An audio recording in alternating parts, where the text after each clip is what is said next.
Blue Dragon is the first game from Mistwalker Studio, a team created by famed Final Fantasy developer Hironobu Sakaguchi. It's a traditional Japanese RPG that is the best-selling Xbox 360 game to date in Japan, and now it's finally arrived in North American shores. Like most traditional Japanese RPGs, you can easily spend over 50 hours playing this game, so anyone looking to start playing it should prepare for a serious investment in time. Along with a lot of time, you'll also need a lot of patience to get the most out of Blue Dragon. The first disc in this 3-DVD epic is slow to begin and can be downright boring. The pacing is all off and probably won't resonate well with American audiences. The game begins slowly and there's very little character development across the first 12 to 15 hours. Additionally, it's linear and there's no side quests to speak of. This is a huge hump that a lot of people are probably going to have a lot of difficulty getting over, but the game does get better with time. The story, characters, and dialogue all feel like a blast from the past.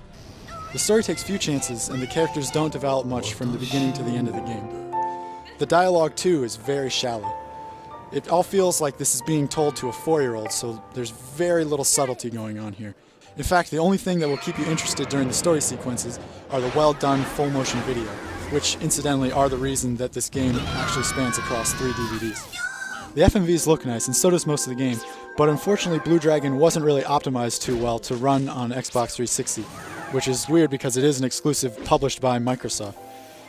You'll notice a lot of slowdown in the game, there's a lot of screen tearing when any of the magical effects go off, and overall it just seems like the extra bit of polish just wasn't put there. Then there's the boss music. Despite having 3 discs of DVD space, there's just one song that plays across almost every single boss battle you'll fight on, and it gets more and more annoying every time you hear it.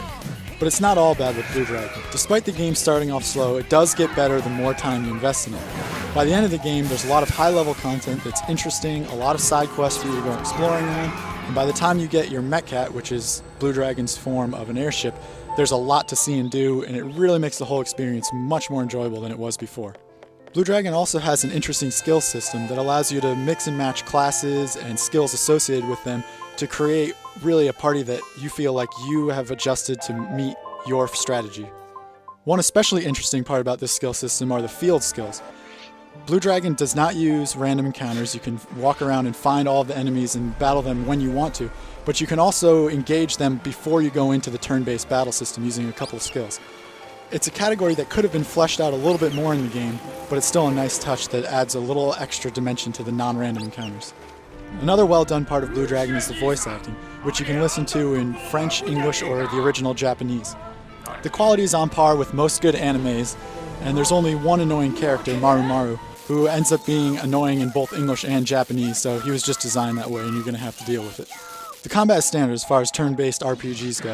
In fact, it's even pretty simplistic. Any planning or strategy you do will go into the skill system that happens outside of a battle.